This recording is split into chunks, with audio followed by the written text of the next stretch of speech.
The Grand Chamber of the Galactic Council fell silent as Korax stepped up to the speaking platform. His blue skin shimmered under the bright lights, and his 4 eyes blinked nervously. For 300 years, he had served as a diplomat for the Velaran Confederacy. Never before had he felt such worry. Distinguished members of the council, Korax began, his translator converting his clicks and whistles into the standard galactic language. I come before you with grave concerns about the species we discovered in the Sol system. On the massive screen behind him appeared images of Earth, blue oceans, green lands, and sprawling cities. Humans may seem primitive. They have only recently developed basic space travel. However, I urge extreme caution. Korax's voice grew stronger. My team has studied their history extensively. In just a few thousand years, they advanced from stone tools to space exploration. A Draxian council member waved a tentacle dismissively. Many species develop quickly. What makes these humans special? Korax touched his control pad. The screen displayed scenes of human warfare through the ages, from ancient battles to modern conflicts. Humans adapt faster than any species we've encountered. They turn peaceful technology into weapons within days. They survive in environments that would kill most of us. And most concerning, they unite fiercely when threatened. Murmurs spread through the chamber. Some council members laughed quietly. Korax always finds danger in the simplest things, one whispered loudly enough for all to hear. The High Counselor, a tall, thin being with feathered arms, raised a hand for quiet. What do you suggest, Diplomat Korax? That we ignore this developing world. That goes against our mission of guiding younger species. Korax shook his head, not ignore them. But we must approach with respect, not as superiors. Share knowledge slowly. Allow them time to develop their own path. If humans feel controlled or threatened, they will react in ways none of us can predict. Ridiculous, shouted a representative from the Taxoni Empire, his scaled face flushed orange with anger. We've integrated dozens of primitive species. Humans will follow our guidance like all others. Voting lights flashed across the chamber walls. The council had already made its decision. Korax's shoulders slumped. The High Counselor announced, "The council approves accelerated integration of Earth. We will begin technology exchanges and cultural programs immediately." 3 months later on Earth, Eric Mitchell adjusted his tie in the mirror. At 42, the former NASA astronaut never imagined he would become humanity's first ambassador to an interstellar government. "You ready for this?" asked Olivia Barrett, entering the room. The xenobiologist had spent the last 2 months studying the limited information they had on alien biology. "As ready as anyone can be," Eric replied with a half smile. "Still feels like a dream. 5 months ago, we thought we were alone in the universe." Olivia checked her tablet. "The shuttle leaves in 30 minutes. We'll be the first humans to see Galactic Central." Eric nodded, picking up a small American flag pin. "Think they understand what this means to us? They've been doing this for thousands of years." "They seem nice enough," Olivia said, but her voice held a hint of uncertainty. "Though that blue 4-eyed one, Korax, he keeps watching us like he's worried about something." Eric clipped the pin to his lapel. "Well, we're about to find out what it's like out there. Ready to make history." As they walked toward the shuttle bay, neither knew about the heated debates their species had caused. They didn't know that Korax still sent messages to the council, warning that humanity needed time and respect. They didn't know that the Taxoni were already planning ways to study human military capabilities.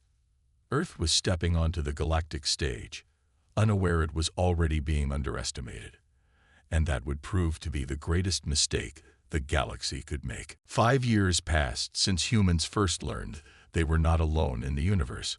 Earth now had official relations with 17 alien civilizations. The initial shock had turned into excitement, then into business as usual. The U.S. horizon floated in space near Jupiter. It was humanity's first true starship, built with help from alien technology. Captain Daniel Lawson stood on the bridge, watching the stars. "Captain, "We're ready to test the new drive," said Samantha Wright, the ship's science officer. Her dark hair was pulled back tightly, and her eyes showed both excitement and worry. "Proceed, Officer Wright," Daniel said. He couldn't help but feel proud. Just 5 years ago, such a ship would have been impossible for humans to build. At Galactic Central, a massive space station that served as the headquarters for the Galactic Council, Eric Mitchell walked quickly through the curved hallways. After 5 years as Earth's ambassador, he had learned to navigate both the physical space and the complex politics. Most alien species treated humans with politeness, but Eric sensed their hidden feelings. They saw humans as children playing with tools they didn't understand. It was never stated directly, but Eric felt it in every meeting. He entered a small, private room where a familiar blue figure waited. "Ambassador Mitchell," Korax said, his 4 eyes blinking in their strange pattern. "Thank you for meeting me in secret." "You said it was important," Eric replied. He had met Korax several times before and found the alien strangely supportive of humans, unlike many others. Korax lowered his voice. "The Council is not being honest with your people. They are carefully controlling which technologies they share with Earth." "That's not surprising," Eric said. "No one gives away all their secrets." "It's more than that," Korax insisted. "They are studying how humans adapt and learn. Some council members are concerned about how quickly you master new concepts." Eric frowned. "Are we being tested?" "In a way, yes, and some would prefer you fail." Korax's eyes darted to the door. "I must go. Be careful, Ambassador. Not everyone welcomes humanity's rise." In another part of the galaxy, a Taxoni warship observed Earth's new colony on Mars from a distance. The Taxoni were reptilian beings with scales that changed color with their emotions. Currently, their captain's scales glowed a deep red. "Their progress is concerning," the captain said to his second-in-command. 5 years ago, they could barely reach their own moon.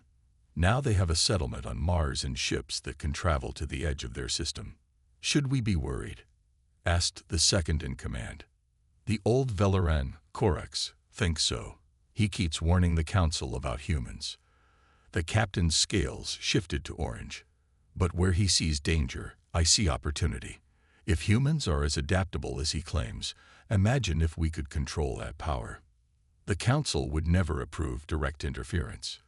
The captain's mouth formed what passed for a smile among his kind. "Then we won't ask for approval." Back on Earth, a meeting of world leaders discussed the changes alien contact had brought. "Their technology has improved our lives," said one leader. "Medical advances, clean energy, better crops." "But at what cost?" asked another. "We're becoming dependent on their tech, and they still won't share their best military systems." The American president looked thoughtful. "Perhaps we should focus more on developing our own versions of their technology. Just in case." Outside the meeting room, crowds protested. Some signs welcomed alien influence, while others demanded Earth protect its independence. In his apartment that night, Captain Daniel Lawson received a call from his son, Lieutenant Adam Lawson, who had just been assigned to a research vessel heading to study an asteroid belt near Saturn. "I'll make you proud, Dad," Adam said, smiling. Daniel nodded. "You already do, son. Just be careful out there. Space is still dangerous, even with all this new technology." Neither man knew how true those words would prove to be. 20 years had passed since humans first met aliens. Earth had changed in ways few could have imagined. Cities grew taller with new materials. Diseases that once killed millions were now easily cured. Humans had built colonies on Mars and Europa, and even a small outpost near Alpha Centauri, the closest star system to Earth. But progress came with problems. Captain Daniel Lawson, now Admiral Lawson, stood silently as they lowered his son's empty coffin into the ground. Lieutenant Adam Lawson had been serving on the research vessel Galileo when it exploded near Saturn. All 50 crew members died. "We found evidence of weapons fire," Samantha Wright whispered to Admiral Lawson after the ceremony. Now the head of Earth's Space Intelligence Division, She had personally investigated the attack. It matches Marodi technology. Lawson's face hardened. The Marodi were a peaceful species known for their art and philosophy. That makes no sense. The Marodi have never shown any aggression. I know, Samantha said. Something doesn't add up. At Galactic Central, Ambassador Eric Mitchell pounded his fist on the council table. 50 humans died. We demand justice. His face was red with anger. The High Counselor raised a feathered hand. We understand your loss, Ambassador, but there is no proof the Marodi were responsible. We found their weapon signatures, Eric insisted. A Marodi representative, a small being with rainbow-colored skin, spoke softly. We have not sent any ships to your system in years. Why would we attack your people? From his seat at the edge of the chamber, Korax watched with growing concern. The evidence seemed too convenient, too perfect. After the meeting, he approached Eric. This feels wrong, Korax said. The Marodi have no reason to attack humans. Eric's eyes were cold. Then who did? Consider who benefits from humans and Marodi fighting each other, Korax suggested. Before Eric could respond, a Taxoni representative interrupted them. The Council has decided this matter is closed, Ambassador. Perhaps humans are not yet emotionally developed enough for galactic politics if you cannot accept this decision. Eric stared at the reptilian alien, noting how its scales shifted to a smug yellow color. Without another word, he turned and walked away. 1 month later, Earth's governments gathered in emergency session. The Galactic Council has dismissed our concerns, the American president said. They refuse to investigate further. Then we will protect ourselves, said another leader. They voted unanimously to form the Terran Defense Initiative, a unified space force designed to protect human interests. Admiral Natalie Rivera, a decorated military leader known for her strategic mind, was chosen to lead it. We'll build ships the galaxy has never seen before, Admiral Rivera promised. No one will threaten Earth again. Within months, shipyards orbited Earth, Mars, and Europa. Engineers worked day and night, combining alien technology with human innovation in ways the Council had never anticipated. Korax stood before the Velaran Council, his home government. Humans are arming themselves, he explained. The attack on their research vessel has pushed them toward militarization.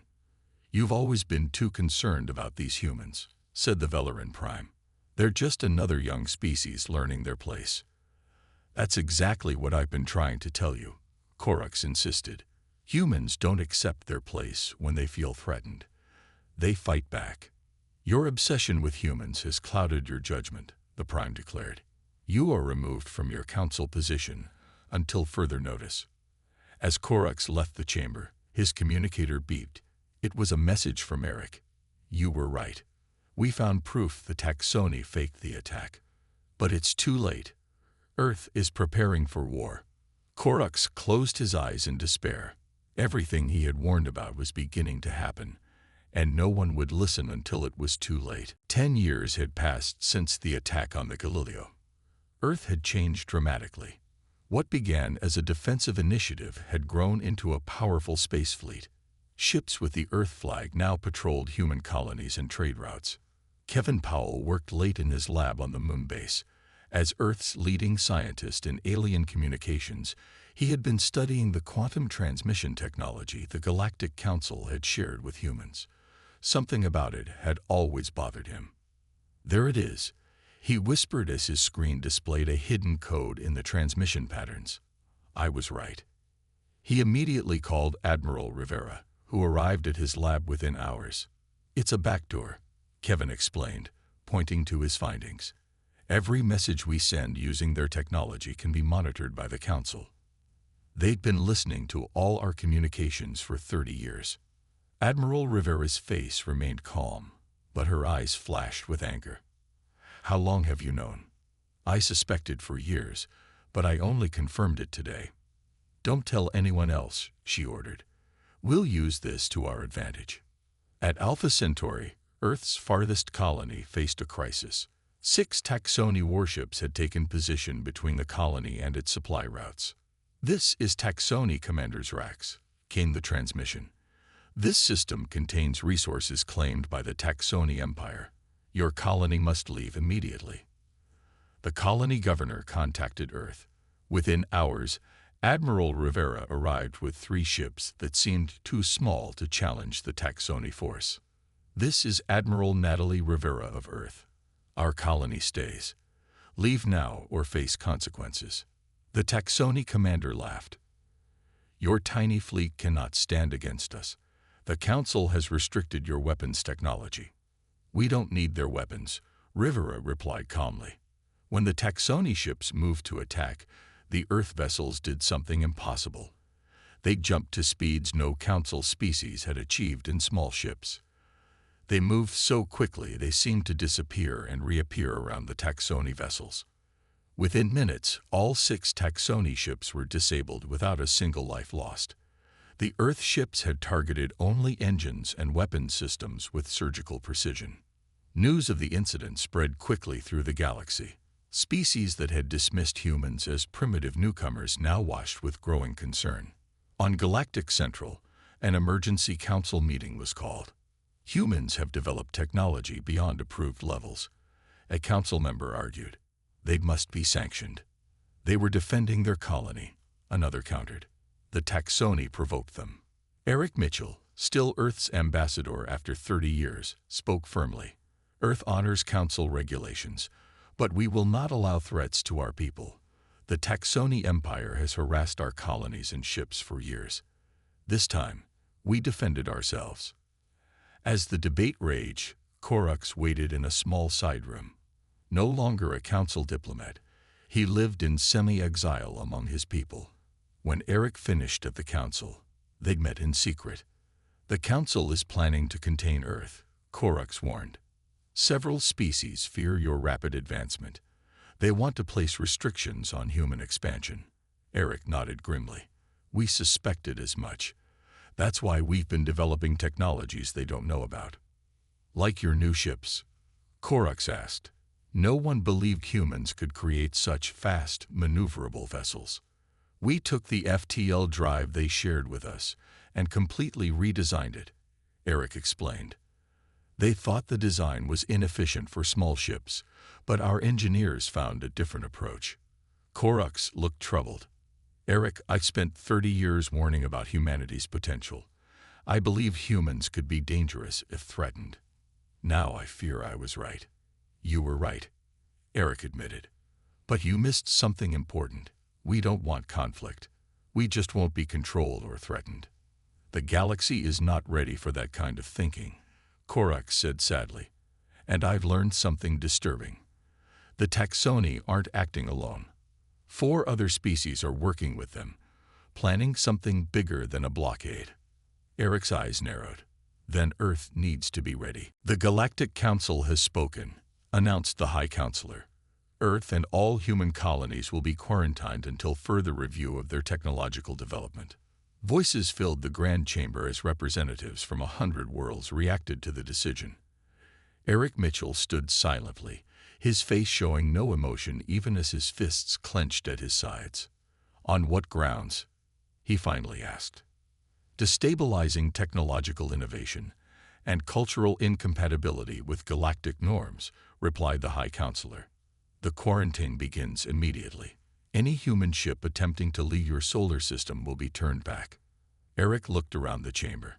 He noticed several species, particularly the Taxoni, seemed pleased with the decision.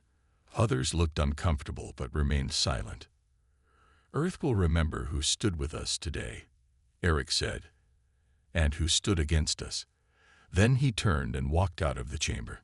Korax hurried through the lower levels of Galactic Central. Since losing his position, he had developed contacts among the station's workers and service staff. People who heard things the council thought were secret. What he had learned chilled him to his core. In a small maintenance room, he met Lisa Chen, a human cultural attaché he had befriended years ago. "Thank you for coming," Korax said, checking to make sure they were alone. "You must warn Earth immediately. The quarantine is a cover. Lisa's eyes widened. A cover for what? An attack. The Taxoni and 3 other species plan to strike while Earth is isolated. They will destroy your defenses and force humanity to accept permanent restrictions. How do you know this? Korax handed her a small data device. I accessed communications between their military leaders. The attack comes in 3 days. Lisa stared at the device. If I take this to Earth, they'll know you helped us. Your people will consider it treason. I know, Korax said sadly, but I've spent 30 years warning that humans should be treated with respect, not fear. Now I must live by those beliefs. Admiral Rivera studied the intelligence from Lisa Chen. The Earth Defense Council had gathered in their underground headquarters beneath the Rocky Mountains. The data is authentic, confirmed Kevin Powell. It shows fleet movements consistent with an attack formation. They'll come through these jump points. He highlighted several locations on the holographic map. Can we stop them? Asked the American president. Admiral Rivera nodded. Thanks to this warning, yes. They expect to surprise us, but we'll be ready. And they don't know about our new defensive systems. What about Korax? Asked Eric Mitchell. He risked everything to warn us. If possible, we'll extract him, Rivera promised. But our priority must be protecting Earth. 3 days later, the Taxoni fleet appeared exactly where Korax had predicted. They expected to find Earth unprepared, its defenses focused on the announced quarantine points.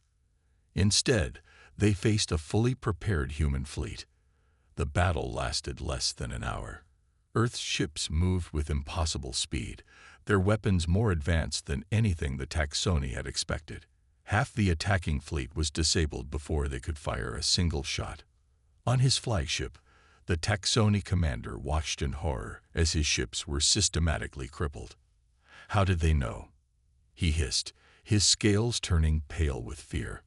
How were they ready? As the remaining Taxoni ships retreated, Admiral Rivera gave the order that would change the galaxy forever. All ships commence counter-strike operations. Target only military installations. No civilian casualties. Across Taxoni space, human ships appeared, striking military bases and shipyards with surgical precision. The attacks were over in minutes, leaving the once mighty Taxoni military in ruins. The message was clear. Humanity would not be contained. News of the human victory spread across the galaxy faster than light. Species that had existed for thousands of years watched in shock as the newest member of the galactic community defeated one of its oldest powers in a matter of hours. On Galactic Central, the council chamber was in chaos. How did they advance so quickly? Demanded one representative. The technology they used should have been beyond them for centuries. The High Counselor looked old and tired. We underestimated them, just as Korax warned us not to. Across the galaxy, the Taxoni suffered. Their military was in ruins. Their allies, who had promised to join the attack, now denied any involvement. Their economy began to collapse as trade partners cut ties, fearing human retaliation. Admiral Rivera stood on the bridge of her flagship, watching as human ships took position around Earth's colonies and key trade routes.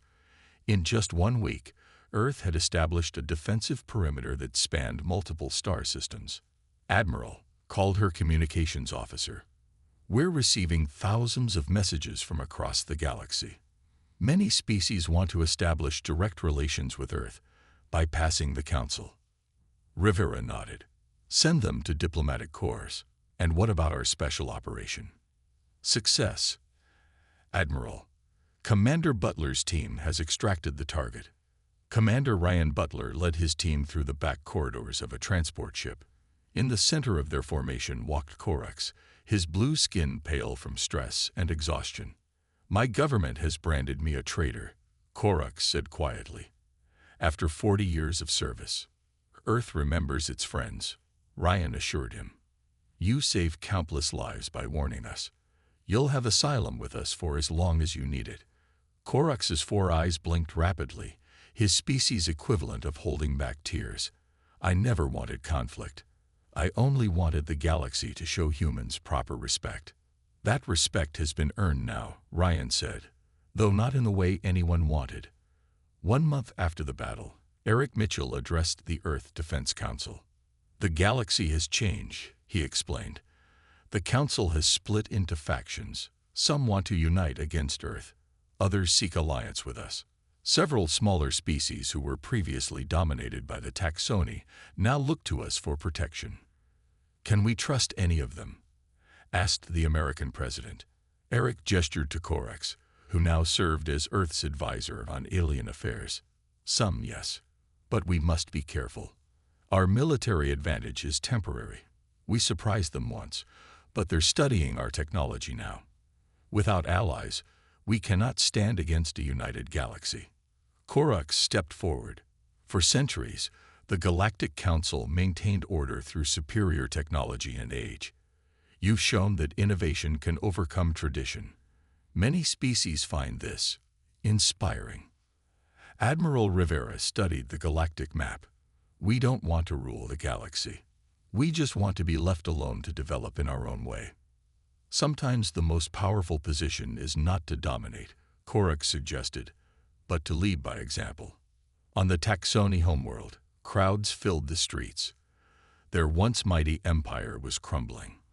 Food shortages had begun. Military protection for their colonies had vanished overnight.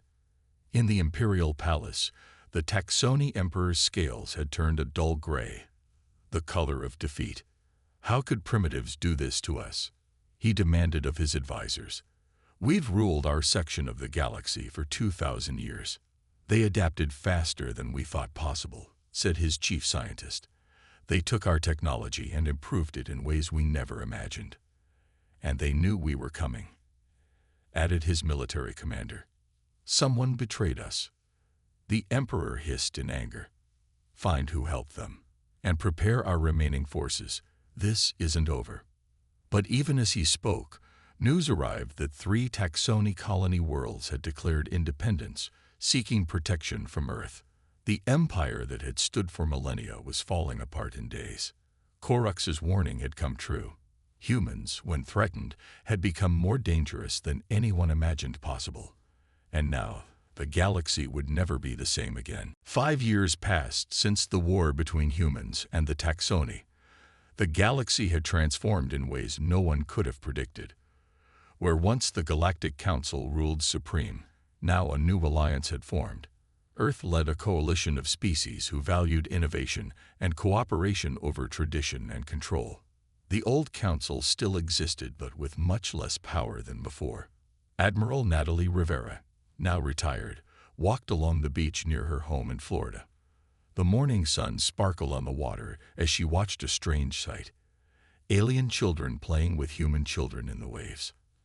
After the war, thousands of Taxoni refugees had sought asylum on Earth, fleeing their collapsing empire. I never thought I'd see this, said a familiar voice behind her. Rivera turned to see Corax, now elderly by his species standards. Neither did I, she admitted. When I was fighting their ships, I never imagined their families would one day live among us. Humans continue to surprise me, Corax said. Any other species would have destroyed the Taxoni completely after such treachery. Instead, you offered their civilians sanctuary. We know what it's like to be refugees, Rivera replied. Throughout our history, people have fled war and hardship to start new lives. In New York, the United Nations had expanded to include representatives from 27 alien worlds. Today was special. Corax would address the assembly for the first time as an official ambassador of the new Galactic Alliance. The blue alien walked slowly to the podium, his age showing in his movements. The room fell silent as he began to speak. 40 years ago, I stood before the old Galactic Council and warned them about humans, Corax said. I told them that this species was different, that humans would not accept being controlled or threatened. I urged respect rather than superiority. He paused, looking around the room. They didn't listen. My warning came true, but not in the way I expected. I feared humans might become destructive when threatened. Instead, They became something much more powerful, leaders who defend rather than dominate. Eric Mitchell, now Earth's senior diplomat, watched from his seat. Gray had replaced the brown in his hair, but his eyes remained sharp and clear. The Taxoni Empire has fallen, Corax continued. Their worlds that once suffered under imperial rule now govern themselves. The species that supported the attack on Earth have made peace, recognizing that cooperation brings more benefits than conflict. That evening, Eric and Corax stood on the balcony of the United Nations building, looking at the stars. "What will you do now?" Eric asked his old friend. "Continue to serve as advisor," Corax replied. "My own people have finally recognized I was right all along. Better late than never." Their conversation was interrupted by an urgent call. Kevin Powell appeared on Eric's communication device. "We've detected signals," the scientist said excitedly, "from beyond the edge of known space. It's definitely artificial. A new civilization no one has contacted before." Eric and Corax exchanged looks. Another first contact situation. "We should prepare a delegation," Eric suggested. "A joint mission, humans and other species together." Corax nodded. "Yes, and this time we'll do it right from the start, with respect, patience, and honesty." Far from Earth, on what was once a Taxoni colony world, a family watched the night sky. The parents had fled the collapse of the empire with nothing but the clothes they wore. Now they had a small home, jobs, and hope for their children's future. "Will the humans ever let us go home?" asked their youngest child. "This is home now," the father said gently. "And humans aren't keeping us here. They're protecting us." "From what?" The mother looked at her mate, then back to the child. "From the mistakes of our past. Humans taught us something important. True strength comes not from dominating others, but from helping them rise with you." As night fell across the galaxy, a new era had begun. Corax's warning had indeed come true. Humanity's potential had changed everything. But instead of destruction, it had brought a chance for something better. The old powers had suffered, but from that suffering, a more equal galaxy had emerged.